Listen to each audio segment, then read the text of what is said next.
it's Ivy Slater, and you're listening to Her Success Story podcast, a show where gutsy businesswomen share their success journey.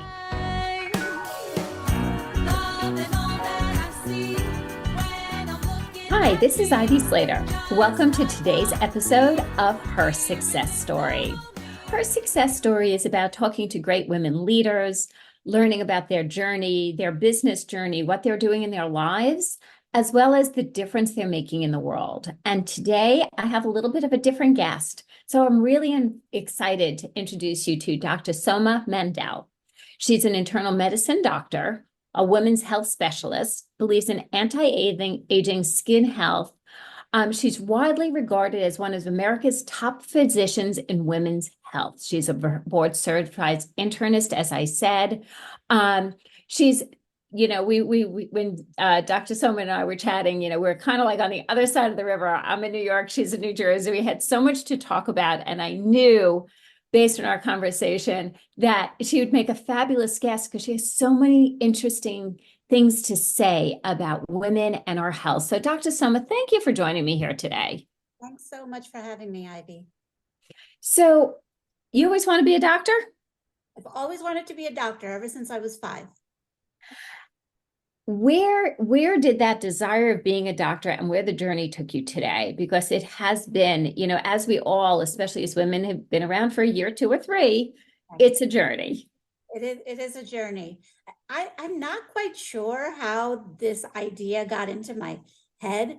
I think I just, looked around at the doctor's office, and I happen to love my pediatricians, and one of them went to the same medical school as I ended up going into, and I just liked the way that they talked to me, and my concept of how they took care of me and other children.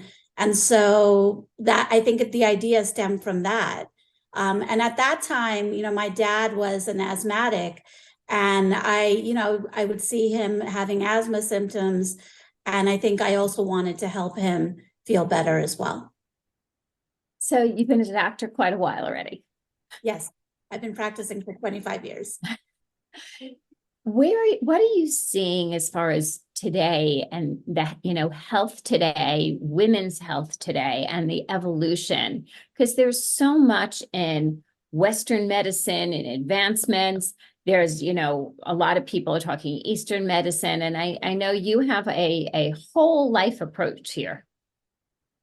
I do, and I feel like I'm blessed because I'm a Western trained doctor. I was born and brought up in the U.S. So most of my knowledge and training has been within Western medicine. But as I, started practicing, I basically realized that there are so many ancient types of medicine that, have far preceded Western medicine and do have value in our daily lives in terms of keeping us healthy and preventing illnesses as well. What can you share with women today? Like what should we be looking for? What should we be aware of? How can we be proactive? I really enjoy taking care of women because they are proactive. The only, problems at times is that they are often sandwiched in, in taking care of their own families and their parents and perhaps other aging relatives. And sometimes they can't devote enough time and attention to their own health. So, when I'm going to jump in here for a second because it's an Ivy challenge. I mean, I'm talking to you today with my 92 plus year old mom upstairs. Yeah. My daughter came for, we're recording this. She came for the weekend with a turning 3-month-old baby. So we have 4 generations in the house. Everybody wants to eat. There's a lot of laundry to do. And then there's just wanting to be with family. And I run a business and we host a podcast and right. And it's like, we have more people coming for tomorrow. So we got to get back out to the supermarket today. the taking care of me takes work, and it takes planning, and it takes support by everybody. And it's not easy. I'm going to be really honest. And that's one of the things that I really admired when we were chatting earlier is you get it. It's not easy. It's not. No, it's definitely not. And, in answering, I'm going back to one of your previous questions, how has women's health changed? I think in comparison to 20 years ago, when, I was just, fresh out of residency, there's so much more, and there's so much acknowledgement of certain things that we go through and the stages of life. And there's a lot more when it comes to media. There can still be a lot more than we have now. And the reason why I love taking care of women is because they're so smart and they're proactive, and they have a voice and a concern for their own selves, because, as we were saying, they are often, the caretakers. And so they know, or they should know, that they have to take care of themselves first in order to take care of other people. It's so true what we're saying. We should know, and logic demands us to know we should take care of ourselves first to take care of others. And so often it's the first thing we let go. Yes, unfortunately, yeah. It can be very stressful. I've encountered it myself, and I come across patients, but I'm that voice of gentle reasoning where I, in my own way, I ask them to put that oxygen mask back on, right? I'm like, you have to take care of yourself, because if, right, 2 years down the road, you find yourself, with a certain diagnosis, or you will not be able to take care of your kids in the same way, or your parents in the same way that they need you to. So what are some of the things that have surprised you in your journey of building a medical practice, building your career? I think, there's a certain amount of knowledge that you acquire in medical school and residency. And certainly that learning curve was very steep, at least for me. I don't come from a medical family. And so there were lots of things that, opened my eyes wide open. But there's so much more that you are exposed to in terms of working on your bedside manner, how to speak with people, how to build contacts, and how to grow your practice. There's really nothing back in my training or in medical school that ever addressed that. So that comes back to who you are, in terms of how you speak with people and how you communicate and how you approach people. So those are all things that, I won't say they were challenges, but they were definitely things that I had to learn, well outside of medical school. And I think one of the things you're saying is so important is the communication skills, no matter what profession, and how important it is. The way we speak to the people we work with, our colleagues, our peers, the way you're speaking to your patients and delivering information, and getting buy-in for them taking charge of their health and wealth. And I'll say our greatest wealth is our health. Right. That's right. There's not much more that we have than our health, in terms of, we can have all the money, and, we can have all the material things, but if you don't have your health, it doesn't matter as much. Yeah. What are some things that you would share with our listeners of tips and strategies for women? Well, What are some simple things we can do? I think, it goes back to the basics, where we, think of food and lifestyle as medicine, especially in the US, where we have a host of, things that, we're at risk for, like heart disease and diabetes and hypertension and, unfortunately, dementia. So, there are medications, that are used to treat it, and I'm certainly one of those doctors who does prescribe them.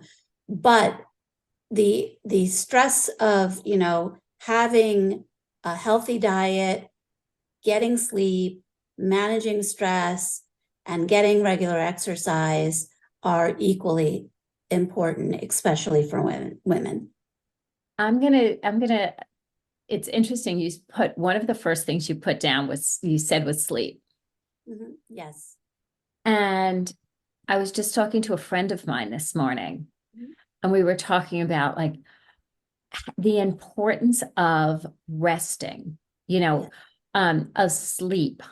Somebody was recently, a client was saying something about like, yeah, I kind of end up on social media and doing it at 11 o'clock. I was like, PM? Really? And I know consciously I am trying to make a very strong effort to get into bed earlier. I might not fall right to sleep. I read, I do a little journaling before bed.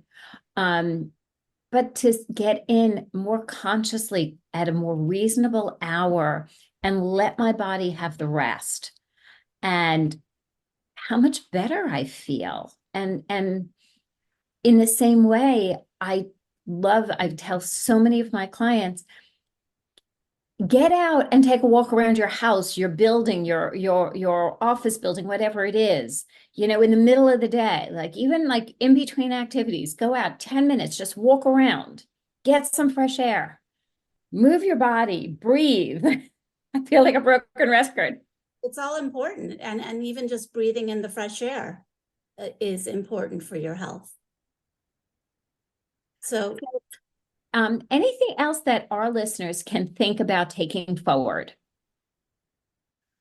I think, paying attention, to how you're feeling and doing all those basics, like you mentioned, the sleep, right? I myself, like, being a busy working mom, not having enough, time to watch my Netflix shows, right? I often tell people, like, for a little bit of time, especially during the pandemic, I was doing what I called revenge, staying up, where I would stay up until 1 or 2 in the morning. And, it would be what I considered my quiet time, because everybody else would be asleep in the house and I would get to do whatever I wanted. But that was affecting my sleep, obviously. And in turn, it was affecting my health. And I'm 52 now, right? I'm not 25 anymore. And that was impacting me. And I wasn't acknowledging it. So in this past year, I've stopped doing that. I go to bed at a decent hour, making sure I get at least 7 to 8 hours of sleep. And it makes a world of difference in terms of your overall health and your moods. I think, I stress the food as medicine, and working on your stressors and, putting yourself first. But it's also equally important to make sure you're, up to date with all your checkups, that you have a regular relationship with your primary care physician, with your gynecologist, making sure you're up to date with all your screenings. Because the people who do these kind of things are more likely to be better taking care of themselves. Yeah. Well, it's like a habit. It's the people who are doing these things are more likely to also be doing the other things that we talked about. I cannot agree more. And it's actually Star on my team actually said to me the other day, she goes, yeah, Ivy, I noticed you have this is very Ivy-esque. You have a block on your calendar. You have to call several doctors. I assume you have some appointments to make. Are you planning on putting them in the June calendar? Right? And I'm like, it's important to pay attention to our health. I know I have learned if I'm not proactive about me, nobody else really cares. And that's not true. My family does care, but what we teach them by putting ourselves first is a valuable lesson. You're absolutely right. I realize this, like, your kids are watching you, Yeah. especially your daughters, right? So you're, not to put too much stress on ourselves, but if you want your daughters to be, having a life where they take care of themselves, they watch you. So whatever you're doing, if you're running around and just working and, shuttling them around, right, and not taking care of themselves yourself, they're more likely to do that because you've modeled that for them as a mother. So yeah. It's so true. In the same way, and I know we have talked about this before, the importance of moms having fun for themselves. Right. Yeah. Hobbies, things for us, women time, girl time, and I know you have like refocused some time for yourself on your own energy and some hobbies that for you, I know I have done some of those things for me. I think, these are all ways of, keeping your yourself mentally balanced, as well as physically balanced as well. Yeah. It's very important that we have that time to work on ourselves.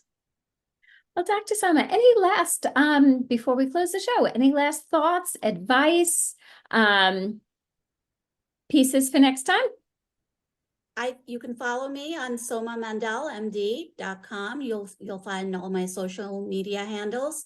And I'm working on a whole bunch of stuff, like when it comes to caregiver stress and how to prevent or reduce our risk of dementia and heart disease in women, not to mention depression and anxiety. So there's a lot more to come. I can't wait. And, I referenced my mom upstairs who has dementia. So I am a huge follower, a huge advocate. And thank you for putting out so many resources for women and encouraging us to get on our proactive health early in life. Thank you. It was a pleasure being with you today. And listeners, if this interview you found helpful, share it forward with a friend. Find a way to pass these things forward, share the knowledge, share the resources, and hit subscribe. We'll see you next time. We come into your inbox or your podcast apps every Monday morning with fresh new episodes and wonderful interviews. Thanks for joining me.